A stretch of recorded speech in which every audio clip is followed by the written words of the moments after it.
Got an airplane flying over it. Yeah. Of course, at the wrong time. Mhm.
Come alive, two ex-players in the studio, ready to thrive, friends and fans, uniting with the truth, sharing the passion, yeah, that's our proof. Check to the highlights, where dreams come alive, two ex-players in the studio, ready to thrive, friends and fans, united with the truth, sharing the passion, yeah, that's our proof. We treasure the legends, those who paved our way, in every single chapter, we're here to stay, breaking down plays, had a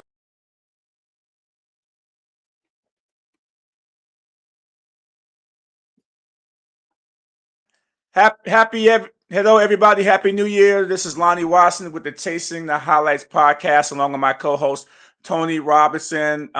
We took a few weeks off to enjoy time with our families, kind of just to let the NFL season kind of shake out a little bit. And I know Tony, you went away on vacation and things that of that nature too. So, how's everything going? Happy New Year to you, buddy. Happy New Year. Yeah, things are great. Just happy to be back. Get ready for these playoff, these wild card games this weekend. I can't wait. Yeah, thanks, man. And even though our teams, the Commanders and the Cleveland Browns, aren't there, we are true fans. I enjoy watching all the football games, every week on Red Zone and kind of zero in on the hot games, even when my team's not winning. And so hopefully we've brought you guys some pretty good content this year, last year in 2025, and hopefully to kind of build on that again in 2026. Well, let's get right into it. We're going to be talking about a little bit of week 18, some of the things that have happened over the last couple of days since the season, regular season ended, and then also we're going to be talking about the playoff games coming up on Wild Card Weekend here in a few days. Week 18 of the 2025 NFL regular season concluded last weekend. Finalizing the playoff bracket and crowning the division winners. The key highlights include the Seattle Seahawks and the Denver Broncos clinching the number one seed in their respective conferences. The playoff picture and the standings, the AFC number one seed is obviously the Denver Broncos. They secured the top spot in the first round bye after a 19-3 victory over the Chargers. The NFC conference, the number one seed is the Seattle Seahawks, who clinched the top seed, and the NFC West by defeating the San Francisco 49ers 13-3. And that defense of the Seattle Seahawks is just absolutely superb in that game. I watched that game also. The division champions also was crowned last weekend. The AFC North, the Pittsburgh Steelers won the division with a 26-24 win over the Baltimore Ravens on Sunday Night Football in dramatic fashion. Aaron Rodgers got his win. And it looked bleak there at the end, but boy, a missed field goal just kind of broke everybody's hearts if you're a Ravens fan. NFC South, the Carolina Panthers secured the division title with a 3-division tie. We had the South winner. The Falcons won the game, and then that put the Carolinas in. It was a 3-way tie. All the teams were 8-9 in that division. However, because of the tiebreakers, the Carolina Panthers get to go to the playoffs and win that division. The AFC South, the Jacksonville Jaguars took the crown after a 41-7 blowout win of the Titans, and that kind of gets us up to speed a little bit with the playoff picture of last week's games. But we kind of have to go back just a little bit to talk about a few of these games that happened. And one of the games that was kind of crazy that we're going to have to kind of talk about is this game here. I mean, 26 to 24. Aaron Rodgers pulls off the win in this game, and Tony, I know you watched this game, and it was a wild one. I mean, Aaron Rodgers comes back, we finally saw Jackson in the fourth quarter put his cape on, right? And then we saw the former MVP, a 42-year-old quarterback, when Aaron Rodgers with 2:25 left, come back down in a minute 25 seconds. He scores a touchdown. He does kind of like his little Superman jump or whatever, that little jump he does at the end, that little thing there he does. I mean, he's 42 years old, but he still got up to do that. And then Lamar Jackson said, man, you know what? You forgot who I was too. He comes back down and throws the ball to Likely at like the 26 or 27-yard line to set up a game-winning field goal. And then all of a sudden, the rookie Loop took everybody for a loop, right? And he misses the damn field goal. I mean, everybody was screaming in my house, and we couldn't believe it. And I'm jumping up and down like this was my team. And it was a really dramatic finish, and the best game, probably of the weekend that I actually saw in the last game of the season. So, Tony, looking at this game, and obviously since the Cleveland Browns is in this division, did you have a horse in the race in this division? I kind of wanted Mike Tomlin to win, because all the heat that he's been taking with picking Aaron Rodgers, and how they were able to win. The priest came on the field before the game and was priesting the end zone, and that's actually the end zone that he missed the field goal in. And but what did you think about this game overall, when you really look at it? Well, it was good to see Lamar Jackson go back in his bag, because he's been missing for the whole season, in my opinion. I feel like he's been injured. He had a lot of injuries and stuff like that. And then we got to see like flashes of his the true, put the cape on, let's put this on my back. And that catch by Likely, man, he went up and got that ball, because it could have been picked off. It was a guy right behind him, and he went. Well, Ramsey was trying to knock it out. Ramsey, Ramsey came over the top, and I think Ramsey went for the pick instead of trying to knock it away. And I think that was the big thing on when I saw that part of it. But boy. Yeah, but when you look at that Steelers side, I mean, looking at Rodgers, what he's doing, like you said, 42 years old, just going in his bag, going back into his like MVP days. He just showing up to, like, without your top receiver going in there and doing what you did. You making wine out of water. I mean, I don't want to compare him to water out of wine, whatever berries out of wine, whatever. I don't want to compare him to anybody, the higher whatever. But he came in there and did his thing, and hats off to him. I think once he gets his top receiver back, they gonna do pretty well in the playoffs. I mean, I'm worried about this team, but I wanted Baltimore to win, because they're the old Browns, even though they stole our team. You should be mad. You should be mad because of that. Yeah, we beat the Steelers so they can have a chance to go to the playoffs, but it didn't work out. But yeah, that was a great game. I thought that what Tomlin did at the end, kind of like the and with the kiss and all that, he was kind of like whatever, right? Yeah. But good to see him get in, and the Cleveland. I mean, the Steelers fans has been tough on the Steelers this year, and rightfully so, because and my big question would probably be to you, Tony, is does he have to really win this game to get kind of like the fans off his back, because we know that he hasn't won a game in a long time in the playoffs, talking about Tomlin, does he have to really win this game to, with the Texans? It's going to be a tough game.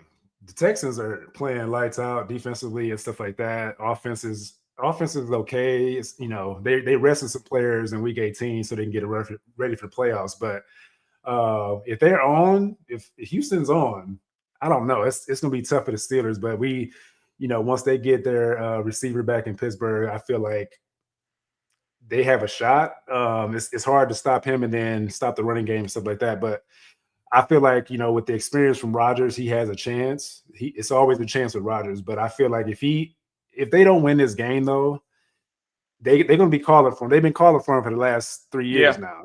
So it's like I feel like he kind of needs to win, but I know how the Rooney family, they're very loyal to their coaches.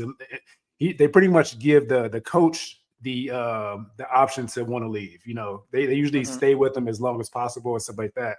And so I don't think it's gonna be a factor if he loses, but he should win to better his case. You know, Yeah, obviously. yeah, so. he should. Yeah. So hello from Russia. You know, if you're watching from Russia, thanks for chiming in and watching the Chasing the Highlights podcast here in the States. So yeah, and you know, so that game was an awesome game, and you know, this game was kind of crazy too. I did watch some of this game because it had implications. If the Saints won the game, then the Tampa Bay Buccaneers, who's won the AFC, the NFC South, you know, 3 or 4 years in a row. And I was really pulling for the Atlanta Falcons. And the Atlanta Falcons, you know, they had an up and down season, but they were 8-9, so they did tie for the division. And you know, obviously, you know, they did fire Raheem Morris yesterday, even having that strong ending to the season that they had with a few wins in a row with Kirk Cousins at quarterback, and a lot of some of the injuries that they had, they still came through at the end. But you know, Raheem Morris is still out there in Atlanta. So I thought that was a little bit of a shock to me to see that.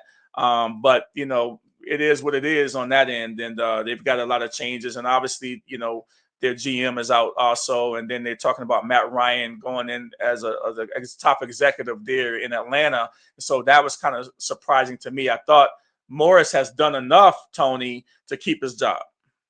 Yeah, he definitely did. I feel like, you know, with certain coaches, I'm not going to get into the politics of it and like, you know, how we talk about the other stuff, but it kind of comes to like, you know, I feel like they had a good squad pretty much the whole season, but then they had injuries at the wrong times, and having an injury to your top quarterback, you know, or your starting quarterback, and like going in and out, then you got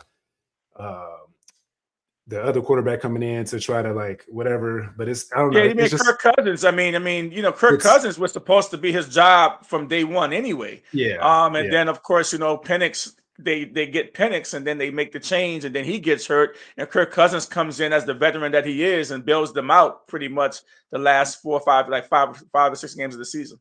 Yeah, I think that they saw that Penix wasn't what they thought they were, and he started them, I guess, and like how the season ended. But I mean, I don't know. I just feel like he's about to get a look at Tennessee right now. Tennessee wants to bring him in for an interview. So I feel like, you know, he's still a good coach. I feel like it just didn't work out when you have Matty Ice coming in there, you know. Yeah. You kind of have to, new regime has to come in with that, you know what I'm saying? So it's kind of hard to I think he doesn't. Well, Matty Ice doesn't have any. I mean, he's my guy from Boston College. You know, my brother went to Boston College. He didn't play with Matt Ryan. He played with Matt Hasselbeck. But I really, you know, I don't know what kind of executive things that he got going on to kind of just get rid of the whole regime now and then put a new executive in and all that. They got rid of somebody else too. It wasn't just the GM. It was like the CEO or something like that. They fired him too. McKay, was it McKay? Yeah, something like that. Yeah.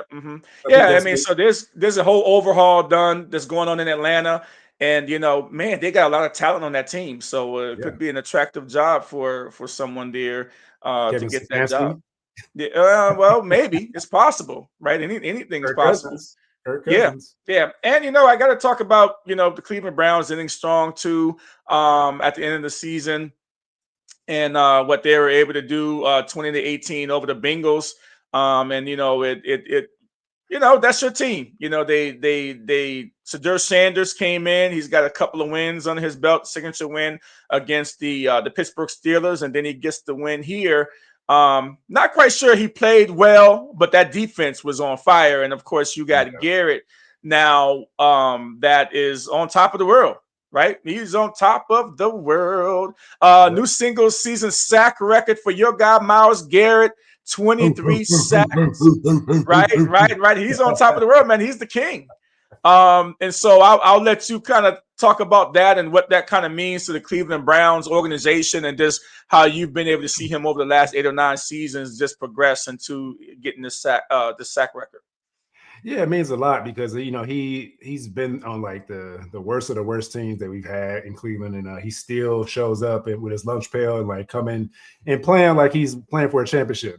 This guy is like a franchise player. Like with him, there's some speculation that they may trade him to like the Raiders to get picks, and I'm like, they're still chasing a quarterback. I think that's what somebody put that out there, but I don't believe it's true. I feel like he wants to be a Cleveland Brown, but he wants to. I want to keep him until he wants to retire and go into the Hall of Fame, first ballot. But you never know. The business of the NFL, you never know what can happen.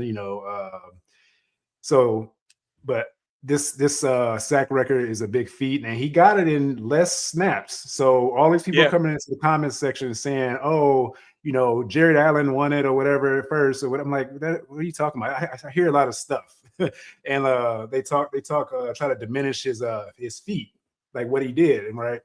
But he got it in 400 and something snaps, and the next closest person is like 100 and something snaps away from him, like Strahan. So I think it's greatness right there. So he's first ballot Hall of Famer in my book. So yeah, there's no doubt about that. Nobody's going to deny that. Doing what he's done, you wonder him being on a team that a team that is a losing team. I like to see him go get a ring, but he made his choice. He took the money over $40 million a year. $40 million a year. He took the money over winning, because he know that he could have went to a team last year, got paid $40 million, and probably a team that could win. But he decided to stay in Cleveland, and so now he's got a no trade clause, I believe, too. And so I think that's going to be an interesting thing to see how that pans out over the year. But we also had a couple other things happen in Cleveland. Just yesterday, they decided that they wanted to do what? Part ways with head coach Kevin Stefanski in Cleveland, and a lot of people are liking this move, and I kind of like it too. Two-time coach of the year for the Cleveland Browns, but over the last few seasons he hasn't been able to get it done, and this with the quarterback carousel and the controversy of all those different things, kind of took its toll. I'm really surprised that they actually kept the GM of the Cleveland Browns, but we now know that there's a search now, probably for a quarterback and a head coach in Cleveland. So what do you got to say about that? Tony, I know that we had an in-depth discussion about this, about the coaching search. Do you agree with the call of getting rid of Stefanski? Oh, I do. But to get back to what you just said, that you're surprised that the GM was able to stay on. But I found out that something in one of the groups that I'm in.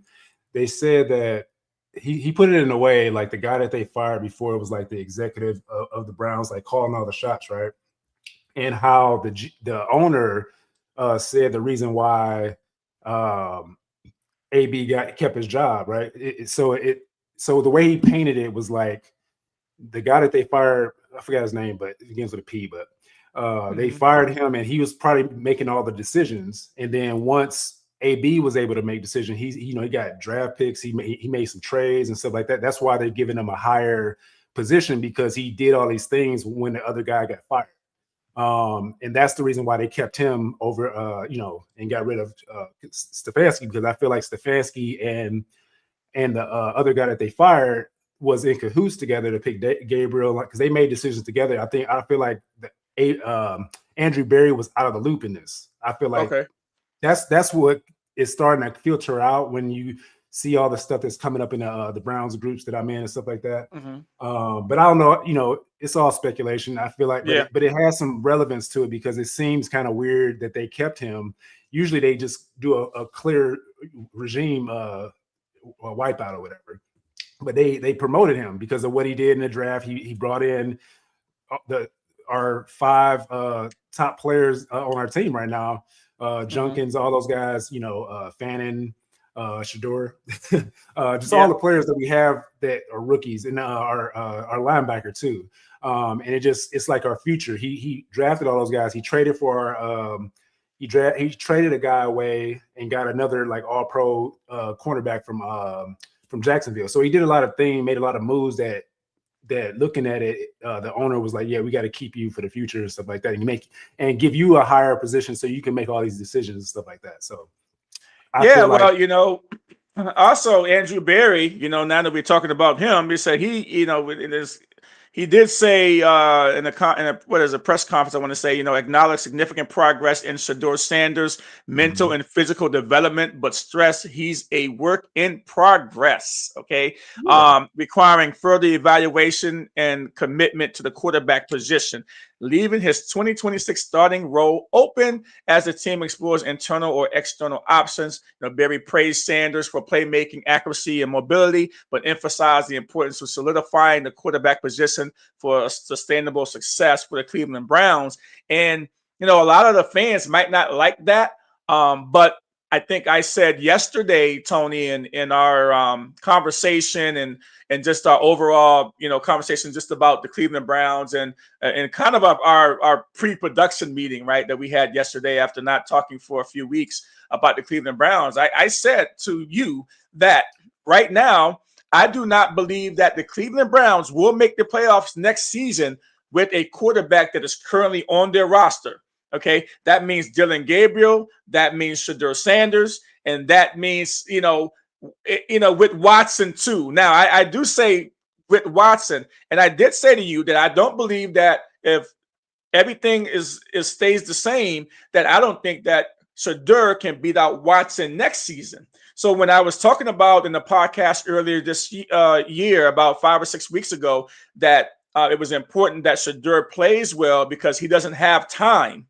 Okay, now that you see that what I was really saying is that he's only got a certain amount of time to put something on tape in order to be able to maybe either get traded or to convince the Cleveland Browns that he is the guy moving forward there. And right now, I don't think that he actually has done enough to do that, even winning, those games that he has won, those 4 games that he did win already.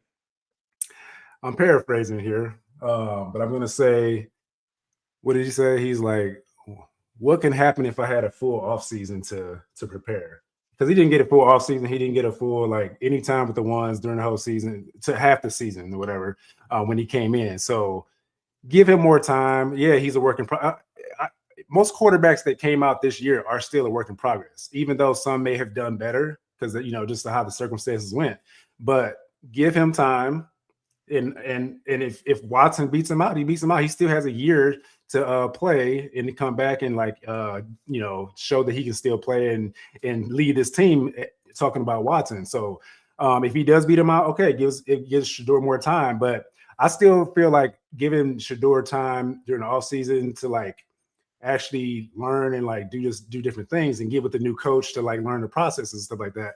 I mean, Watson and him are going to be there together. They're going to be learning together and stuff like that. But I feel like it'll be a quarterback competition. But even if Watson beats him out, yeah, he'll have more time to develop. I mean, but giving him this time, these 7 games where he went 4-3, even though people are saying he only went 3-4, he won 4 games out of 3, and Dylan Gabriel and Flacco only went 2-8. So he did play well, even though the defense did a lot more in these last games.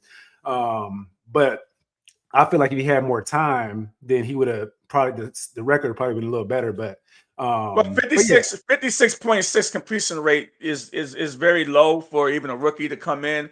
I don't think overall, I think he had his ups and downs and he played well in certain spots. His accuracy wasn't that good. His decision making, as you see, 7 touchdowns, 10 interceptions. You're going to say, some of those balls were tipped, but some of those balls were just bad decisions too. So those are some bad decisions. Now when they're on their chest and they're bouncing off to another defender, or they're getting tipped and up, it's those things you can't control. So accuracy wasn't that good either at 56.6%. Most people are in the 65%. They were dropping passes. It's a lot of drop passes from their all those number 1 receiver. I just don't think, and I'm just totally being objective here, and I don't have a horse in the race, and I love what Sanders did when he was at Jackson State, right? And I believe I told you I had a Facebook post that I said when he was at Jackson State that if he came out after Jackson State that I thought that he should be a top 2 or 3 pick. right? But we know how that got derailed, right? But looking at him right now, he definitely is a work in progress. And I'm looking at all the other, some of the other, like Tyler Shuck. I always can, Tyler Shuck right now, that played for the Saints. He was a second-round pick. He had 2,384 yards passing, 10 touchdowns, 6 interceptions, 67.6 completion ratio, and he had a passer rating of 91.3 and a 5-4 record and 9 starts. So I think that is a proper comparison. If you're saying Sanders was supposed to go at least the first or second round, now you have a guy that actually went, and he didn't necessarily start right away either. Kind of like similar stats and everything too. So yeah, Tyler Shuck was better than Shedeur Sanders. Different situation too, right? But I thought Stefanski, being the experienced coach, remember they got a rookie coach over there in the Saints, and Tyler Shuck actually had a decent season, but they had an experienced guy there in Cleveland that really couldn't get it to help him get it together. So the coach that's in New Orleans has a better offensive scheme. Our scheme is horrible. Oh, I don't know about that. No, he coached at Dallas, and when they played in Dallas, Dak had his best seasons. So he's not a like a fly by night coach. He came up through, he played at Boise State. He was a quarterback in the NFL. His offensive schemes is way better than what we have. So I'm not willing to say that he's better than Stefanski. I'm talking about coach of the year. The scheme. The coach of the year is out the window because he hasn't been able to. He can't develop anybody. He hasn't developed any quarterback that he's had. I mean, I don't even think he developed Kirk Cousins. Kirk Cousins came out because he played for your team and went over to Minnesota, and he was already ready to play. But he can't develop any players. Like Cam Newton on his 4th and 1. He was talking about, he broke it down, looking at his whole career in Minnesota, Kevin Stefanski. Every position that he coached, he was there it was short-lived because he couldn't develop anybody. So they kept moving him up in the organization where he was at. And then all of a sudden becomes a quarterback or an offensive guru where he couldn't even develop anybody. It's kind of weird. But anyway. Yeah, I mean, we got to move on, but I mean, that to me, I think that the Cleveland Browns got a lot of work to do. Their quarterback situation is going to be very interesting this offseason, and hearing that they've got 2 number 1 draft picks. And there could be some quarterbacks that they could be looking at in the draft, and they can move up to maybe potentially take a guy too.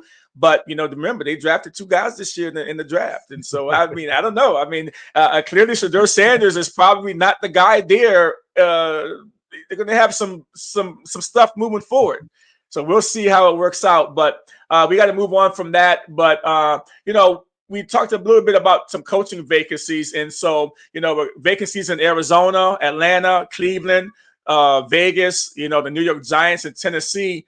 Tony, what job do you think is the best job available right now in the NFL? If you're looking at if you're a potential head coach and you got 6 teams, what's one of these teams that you would say is the team that you would want to target to go for as your number 1 team that you want to go to? I would say the Falcons, because of they have the offensive firepower already set up. Yep. The defense is coming along, and they can get more pieces throughout the draft.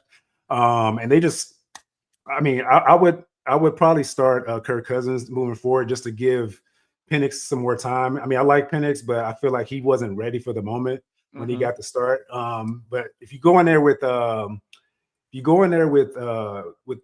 quarterback play and the team that they have already, the running back, the running game, and then you got all these receivers. Bijan Robinson, Pitts. And then Pitts started coming on at the end of the season because he's in the contract year. So I feel like if they keep, I don't know if Pitt's going to stay there. That's the whole, I don't know. We don't know yet. Yeah, he might command more money than they really want to pay him because he's kind of been up and down. And, when these guys are in contract, I mean, he's supposed to be better than he was the last couple of years too, right? Yeah. And then the contract year, contract year, he shows up and shows out a little bit because he wants to get that money, right?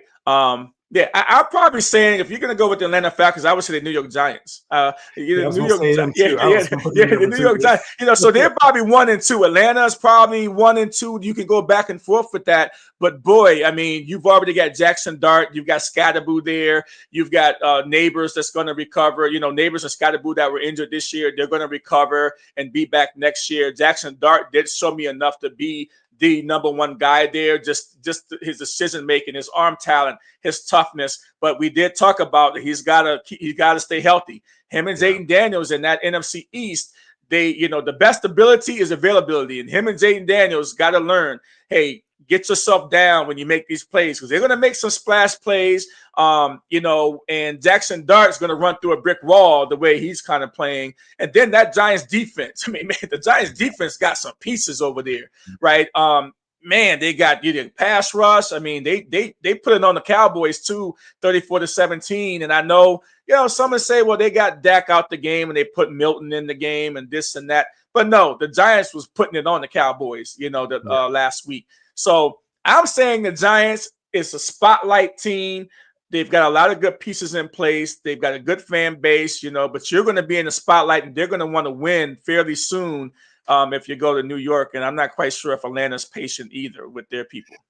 Yeah, the Giants, I feel like Dart, we talked about this yesterday. And I feel like Dart, like having Dart at the quarterback spot, he just, like I told you, I watched him at Ole Miss and he got hurt a lot because he runs too much. And I feel like Scatterboo is going to be a bad influence on him because the way he runs, like the juggernaut, just running through people and with his head. Yep.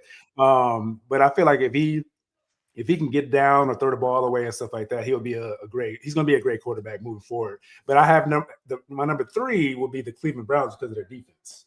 Nah. I'm not going to Cleveland. Not with the same GM and the quarterback problems they got. So I'm going. I'm going to. If I'm a head coach looking for a job, I will go to Cleveland on one condition: is that I get to pick my quarterback, and that quarterback may or may not be on the Cleveland Browns.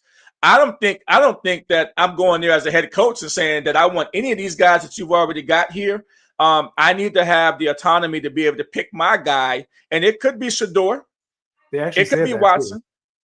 They said that they're going to give the coach autonomy to pick who they want. Okay. Like, they did say that, so that's why it's up in the air. That's why when you said earlier that came because the defense. The defense is there. The defense is in place, and the defense wants Schwartz at their head coach.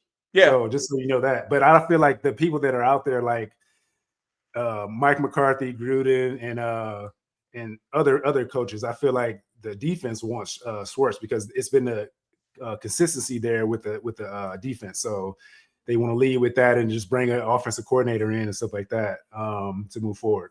Yeah, and if you're a head coach, I was just thinking about Atlanta. If you're a head coach and you're looking for a job out there and you're looking at the divisions, okay, how hard the divisions are. I mean, the Cardinals, they got 3 teams in the playoffs. That's a tough division to win in. I think Gannon, he got fired. I think he went 3-13, in his whole tenure there in his own division in the NFC West. So, if you're Atlanta, 8-9 wins the division. So now if you're a coach there in Atlanta, you're like, man, if I could win 10, 11 games, this division is mine for years to come, because that division has consistently had very low wins to win the whole division. And this year was just outrageous. All teams are 8-9 with a losing record, and then they get into the playoffs. And so, the Raiders too, you got Tom Brady looking for a new coach again. Carroll kind of was a stopgap coach there in Vegas. And so I think that, the Raiders could be a attractive place to want to go. But boy, they don't really have a lot of pieces, I think, on offense. I think that people want to go to. Tennessee Titans, they got a lot of cap space. I think they got $113 million or some kind of crazy number in cap space in Tennessee. Plus, they got a new stadium in Tennessee also. They got a quarterback. So, I think that, when you're looking at these coaching vacancies, it's going to be interesting over the next couple of weeks of who goes where and how everything shakes out while the playoffs are actually happening. So I think, we're going to have a little fun with that. Tennessee definitely need a receiver because they don't got nothing over there. They have really, they have Ridley, but that's about it. Yeah, and so that there is a big deal too with the receiver piece. If you're looking at the coaching vacancies over there, and so we're gonna take a really quick break. We're gonna be back in 30 seconds, and then we'll start talking about Wild Card Weekend. We'll see you on the other side.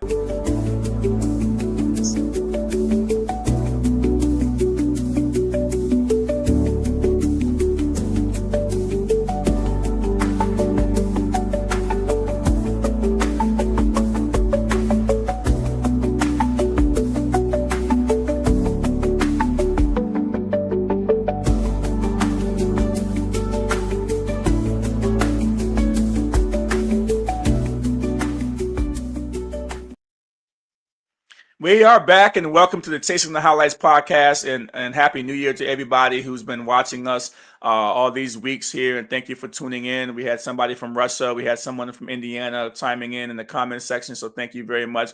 My name is Lonnie Washington. I'm here with my co-host Tony Robinson, and we're going to be talking now about the what's the games that are coming up here in Wild Card Weekend, and we have some pretty good games actually coming up. If we're really looking at been trying to dial in a little bit of what the bracket is actually looking like in the playoff picture here. Let me pull this up for everyone here. And we're looking at the wild card weekend here. We've got some good matchups, starting on Saturday, January 10th. You got the starting at 4:30. The LA Rams going to the Carolina Panthers. And this is a dream scenario for the Rams. They wanted to go back and play Carolina. Carolina did beat them already this season, but boy, the playoffs are a different game here. And then you've got the Green Bay Packers going to, playing the Bears in prime time there at 8:00 on Saturday. And then you have Sunday, Buffalo Bills at the Jaguars. That's going to be a hell of a game. San Francisco at the Eagles. And then you've got the Chargers at the Patriots. And I know all my Patriots fans in New England are going to be hyped up for that game, the first playoff game in New England in like 5 years. And then you've got the Texans, the Texans going to play. This is an older state, but they're going to play the Steelers and Mike Tomlin. And that is going to be there's a crazy stat in that game that we'll start to talk about here. But yeah, Tony, how are you feeling about this, just the playoff weekend that you just saw there?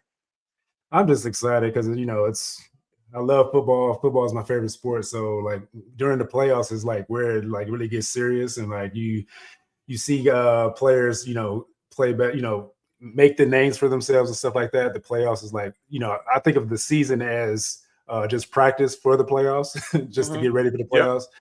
And so I'm so excited to see this weekend starting Saturday with the wild card game. So can't wait. Yeah, it's going to be an interesting thing to watch these wild card games and everything. And so that brings us up to, first game. You have the Los Angeles Rams going to the Carolina Panthers. And I believe that this was a dream scenario. It's all about seeding, right? It's all about matchups when you start to get to this part of the season. And the matchup with the Rams and the Panthers, even though the Panthers did go to beat the Rams this year, I think in Charlotte, the Rams now get to go back there and flex their muscle, right? Their defense, and I know they had little injuries there with Kyren Williams and some of their running backs and stuff there too. You got Adams is coming back, probably for this game because he's been out the last 2 or 3 games with a hamstring injury. You got Puka Nacua and that defense there, the Rams. I think the Rams is going to win this game, and I'd be shocked if it's even close this time because the Rams I thought that they could easily be the number 1 seed in that division just because, I saw that. What do you think about this matchup? And I'm not even quite sure what the point spread is. It might be 10.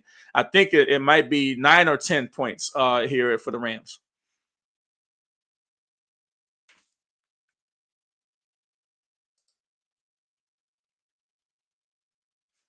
I feel like the Rams are going to run away with this game, even though I like the Panthers and what they've done this year. Coming up, everybody was writing them off and stuff like that. And they came out and balled out this year. The defense stepped up and everything. I got the Rams winning. It's going to be a close game, I think, because I feel like they playing on the road outside of the dome, but I don't think it gets really cold in Carolina. So that's the only, it doesn't really get that cold there. So, but I feel like the Rams got this easily. And I feel like Puka Nacua is going to be the key. But Tedero McMillan is going to show up too. I feel like it's going to be a back and forth with those two. Yeah, I think we both agree on this game. it's just, boy, you have Matthew Stafford, who I think is going to win the MVP. I think he should win the MVP. He had 45 touchdown passes this year. And I think he should win the MVP just looking at his whole body of work and the schedule that he played in and playing in a tough division where he had to play twice the 49ers and the Seattle Seahawks. And just looking at his body of work and what he's done at his age, I think it will be his first MVP if he does win MVP. And I think he should win the MVP. Well, he has the experience, so that's what I'm going with in this game. He has the experience. Well, coach too. So now you got the coaching experience too, is there too. So Packers at Bears. This one here is like everyone here is just kind of just can't wait for this matchup. The Packers at the Bears again. I mean, the way I'm thinking about this is that I think the Packers should have won both of the games that they played this year. Even a few weeks ago, the Bears came back with was like 5 minutes or so left in the game. They came back and scored 10 points. It got an onside kick, I believe, and then they just kind of went into overtime and won that game, going away on a beautiful pass. Basically, Williams threw the pass deep in the end zone for the touchdown, walking away, and the Bears won. The Bears are the cardiac kids, right? They're the cardiac kids. They've got 5 or 6 comeback wins this season, and the Packers. Jordan Love went out early in that last game, right? With a concussion, and remember Willis came in the game and actually almost pulled it off for the Packers. And so and remember that they've got a bunch of injuries there on the Packers side of the ball. And so they still almost pulled that game off in Chicago a few weeks ago. And so to go back to watch this game again is going to be awesome. And I know my brother and a bunch of my friends are Bears fans. This is going to be one of the most intriguing games of the whole thing. Even that little spat going back with the coaches, So I think this is going to be a great matchup. I think that I'm going to pick the Packers. Just Jordan Love coming back with a few weeks off, just his playoff experience that he's been able to go into Dallas and beat Dallas a few years ago, and the coaching staff and everything. I know Ben Johnson's been a great coach and that he's going to have that team ready to play at home. They're going to be fired up. But I just think that now you start the coaching and a lot of different things start to come into play. Playoff experience, coaching, and all those different things come into play when it comes into the playoffs. Because weather is not going to be an issue for any of these teams. They both play in cold weather. What do you think? It's going to be good. Well, going back to the cardiac kids thing, I don't know if you know that the Browns were deemed that back in the 90s because they came back a lot. They haven't done anything. They haven't done anything in 40 years with it. I mean, I don't know. But I got the Bears in this one, and only because they're at home. I feel like the Bears are going to come out and because it's the playoff game. I feel like their offense is going to show up and the defense is going to show up. They will get some turnovers, but big on the turnovers. It's hard to go against those Packers. It's hard, but they live. And they live off the turnovers. They're the number one team in takeaways this year. The Bears are, and their team is only ranked maybe 25th or 26th in defense, total defense, but they've number one in takeaways. If they don't live off of takeaways, in other words, if Green Bay don't turn the ball over, I think the Packers win this game. But but they just and Packers on defense, they picked up Diggs at the corner position. Yep. So I don't know how that's going to play a factor either because you're putting him with his boy from Dallas again. So I don't know. But remember, Diggs is he's ready to play. He's plug and play right now. Yeah. I mean, he was playing for the Cowboys, up until he had a dispute with the team. He wanted to stay in Washington for the holidays when they played the Commanders, and they denied Diggs to stay in DC where his family is for the holidays. And Diggs was pissed off and said, "Screw you guys, I'm staying here anyway. Why am I going to get on a plane and go back to Dallas just to come back to DC?" And so they were just being horrible with him. So they released him. And so Diggs now is on the Packers. I think he's going to improve that defense on the back end because now, he's got confidence. He wants to do well and play. And remember, just 2 or 3 years ago, before the knee injury, I mean, he led the league in interceptions. Man, so that change, that's kind of tough in my decision now.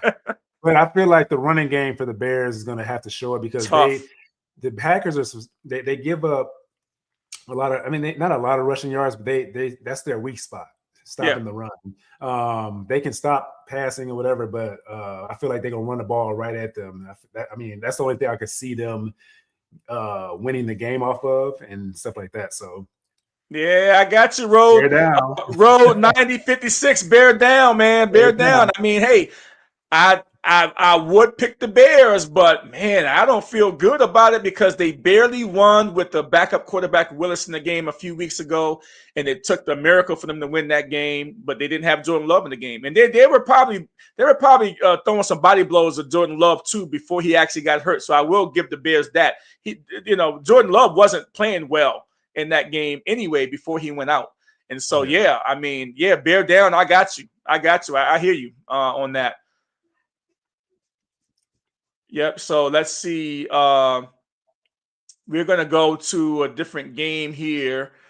What's next on my board? Oh, yeah. Bills at the Jaguars. Now, that's going to be a good one, too. The Bills at the Jaguars. And so now, you're talking about the Jaguars who they don't give up any rushing yards. Their rushing defense is very, very good. You got Trevor Lawrence that's playing like the best football that he's ever played in his whole 5-year career now. And you've got the Bills, and you've got Josh Allen with the cape on, right? We talked about that. He does not have his kryptonite in the playoffs this year. Josh Allen does not have Joe Burrow. He does not have Lamar Jackson, and he does not have who else? Mahomes. Okay. So now if this is probably the best opportunity that Allen and the Buffalo Bills have in the playoffs. Unfortunately, you got a really good Jaguars team. You got a really good Texans team on defense over there. And if you beat the Jaguars, I think you're kind of on your way at that point to set yourself up to probably go to New England. And then you might can beat the Patriots because you beat them just a few weeks ago, in a comeback dramatic win. So I'm going to pick the Buffalo Bills, okay, even though the weather's not going to be a factor. It's going to be 75 degrees in Jacksonville, and so weather's not going to be a factor at all. And so I think the Buffalo Bills are going to get after the Jaguars and probably pull this one out late in the fourth quarter. I feel like Trevor Lawrence is going to be his new kryptonite. He has a squad around him. They picked up some nice pieces they put around him, and I feel like the Bills, if they can't stop the running game, this whole season they've been suspect in the running game. Mm-hmm. If they can't stop ETN, it's over. Like they're just gonna run it down their throat, and they're gonna pass the ball all over the place. And just to your point, the defense, they don't give up running yards. And what does Josh Allen like to do? He likes to run the ball. He doesn't really. Well, I feel like I picked some of their players on their team in fantasy and stuff like that, and I feel like he doesn't. I told you I'd never pick any Buffalo Bills players anymore because he always wants to put the cape on. So, and he's a player that I would never pick. I like Josh Allen as a player. It's like that. I like him as a player, but when it comes to fantasy, like picking other guys around him, he vultures points on the goal line, and he gets in his own way a lot. He gets in his own way a lot because he doesn't. It seems like he doesn't trust his teammates. When you got Cook in the backfield with the most rushing yards in the league, and they go away from him time to time, and I'm like, what's going on here? There's 2 games in a row that in fantasy, he had like only 5 points, and I'm like sitting here like, what's going on? They played against a terrible team. I'm like, what's going on here? But so I feel like Trevor Lawrence is going to win. The Jaguars going to win this game because they're playing at home. They got a lights out defense. They shutting all that down with Allen. So that's what I think. Yeah, and the Bills defense have come on the last part of the season, probably like the last 6 or 7 games. The Bills defense has played a lot better, and Josh Allen, for some reason, when he gets going, then the defense starts to get going. The defense is kind of striving and bouncing off of Josh Allen. I think the Bills are going to. Hey, you know what? Flip a coin, because I think this game is going to be real good. And they're going to have to get Cook outside and give him some toss passes, some screen passes, and get him out of the backfield and move him around, because Cook is a good receiver out of the backfield. Yeah, if they can get Cook going, I could see to your point of why you would pick the Bills, but they've been like, it's been weird with Cook. Like they play him and then they just sit him down and they put the backup in. I'm like, what are we doing here? He's the leading rusher in the league, and like, and then Allen just tries to do everything by himself. Like, pass the ball, like just it's Oh yeah. We're gonna move on, but these games just keep coming. These games, we got the best of the best, the cream of the crop now, right? We have the West against the NFC East Eagles. Eagles have not looked good at all. Going back to their last full game that they played. I mean, 49ers at the Eagles. Now, we can say a lot about the 49ers. I mean, the 49ers had a lot of injuries this year. They had Mac Jones come in when Brock Purdy went out, and he got some like four wins or 5 wins for them to keep them in the playoff hunt to begin with. And they've been dealing with a lot of injuries. And now they played a tough Seattle team. They lost 13-3 last weekend. But I mean, this is the Seattle Seahawks we're talking about, and I think the Seattle Seahawks can beat the Eagles too. Right, their defense travels. They can go on the road, but they don't have to go on the road. The Seattle Seahawks don't. But the 49ers at the Eagles, I'm inclined to pick the Eagles at home here. Okay, I'm going to pick the Eagles at home here because they're at home. They're the Super Bowl champions. They got some rest to their starters last week. They lost the Commanders, but who cares? Because Hurts got rest, and most of their starters got rest. But their line did get a little beat up. Okay, by the Commanders. So 49ers at the Eagles. I'm going to go with the Eagles, even though, man, in the second half of the game that they had a few weeks ago was 16 yards overall and no first downs. And they were bad in the second half of football games. And they've been bad the second half of football games this year, the Eagles have. But because of the cold weather, the 49ers coming across the country. But you better watch out because Kyle Shanahan he's a really good coach. Sirianni's a good coach too. This could be a nail biter. But I don't know if the weather is going to be favorable for the 49ers. Although it might be 70 degrees, and I heard the East Coast is having a heat wave though. Yeah. You got to cut the head off of the snake for 49ers. You take CMC away, it's done. And I feel like the Eagles can do that. They have the defense to do it, to stop the run. If they can bottle him, just like last week who they play last week? They played Seattle. Yeah. Seattle. If you do the same thing, take away CMC, it's over. And I feel like Eagles got enough pieces to move them ahead because I mean, but what about Kittle have to start running the ball? Well, if you can't run the ball, then the passing game can't go off. Then they know the passing is coming. Like they can do a whole bunch of things, but CMC can catch the ball out the backfield. He's not just a running back. I mean, he can kill you everywhere. Yeah, but they're slot corners. I mean, they do. Eagles have a nice defense. They just struggle, because the offense keeps putting them back on the field because they can't get anything going. But I feel like this is where you got to see these guys on the offense. Hurts, Barkley, Brown, everybody's what can Brown do for you? They all got to come up in the playoffs. This is where everything, all the season stuff has to go out of the window. That's why I feel like the Eagles are going to win this game because they only got CMC. To me, Purdy is okay when he's playing against bad teams, but when they play against these juggernauts on defense, I feel like it's going to be a different game. Man. Wow. It's going to be good. I mean, we're going to see Eagles, I think, are going to win.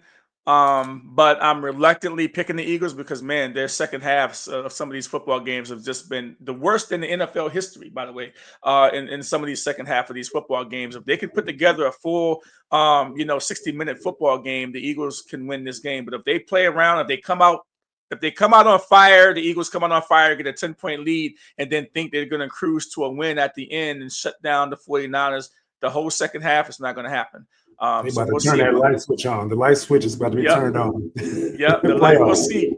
But that crowd's going to be ready in Philadelphia, and you saw the fighting with the fans on the outside of the field. I've been in that stadium. I've been to the Link before in the football game on a Monday night with the Commanders, and that place is a wild place to play. Even now that the playoffs are here, it's going to be a good thing.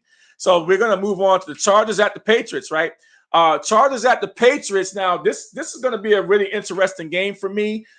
We always talk about, Tony. We've talked about this all season, and we probably keep talking about this for years to come. When you have a dome team that now has to go to New England and play in the cold weather, it still might be mild. The weather still might be mild in New England. It might not be too cold.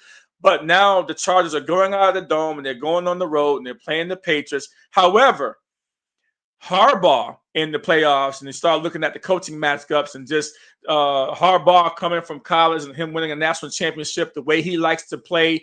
He knows how to play the NFL style in the playoffs, being with the 49ers for those years that he had Kaepernick and going to the Super Bowl and things of that nature. He knows hell of a coach. And he's got pieces. He's got Herbert over there. He's got some running. The running back is good. And so he's got some pieces over there. And the Patriots got to be careful in this game because the Chargers do have a pretty good, solid defense too. You know, Derwin James in the back end of that defense, and they're ball hawks too. This is going to be a really good game, and this game might be a little bit too close for comfort for the Patriots. I think the Patriots will end up winning, but I think it's not going to be a easy game for the Patriots.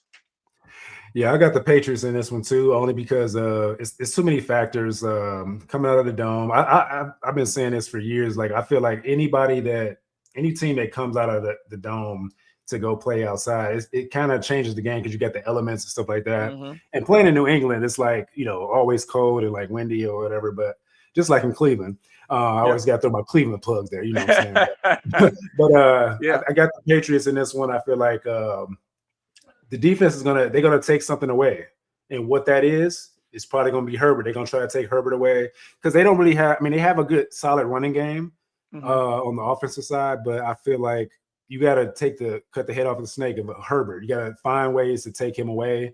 I don't know if they spy him or like just contain him to keep him from running because he can run the ball too. Right. If the plays break down and stuff like that, so they may have to they may just take away the receiving core because the receiving core is really nice for the Chargers. Mm-hmm. So they probably got to drop back in the zone or whatever, how they're going to do it. I don't know. What do you think about that?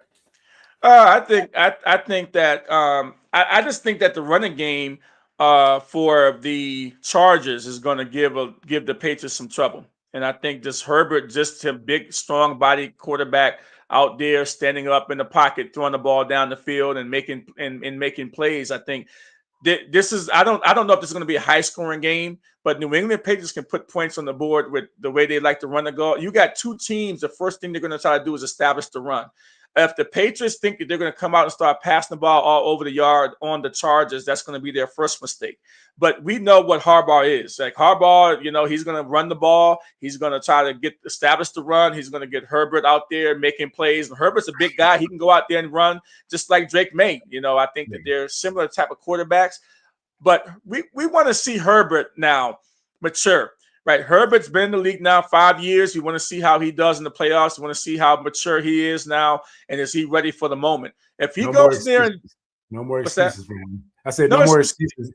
They've been making excuses for him for so many years. So now this is, like you said, this is the time where he comes out and it does his thing, yeah. And people, there's still some questions about the Patriots. That everybody's talking about. Their schedule was favorable this year. They didn't beat a lot of teams with winning records, but the Chargers did. They played in a tougher division than the Patriots have. So don't think that the Patriots are going to go in there and knock the head off of the Chargers with Harbaugh as the coach and all the other things going on there in LA for the Chargers. It's like when Brady was playing, how that division was, the same kind of similarities there. Yes, because those teams started playing bad, and then they took over. Mm-hmm. Yeah. So it's going to be good. I'm excited for this weekend's games. We're going to start, wrapping this up here for the Chasing the Highlights podcast with 2026, first of the 2026. But if you guys are fans of the NFL and your team's not in it, I think that you should be watching these games this weekend because, boy, if you're a football fan, it's something to watch. So, Tony, cleaning up things here, what do you think? What's your game of the week that you think that you want to watch the most here in the playoffs?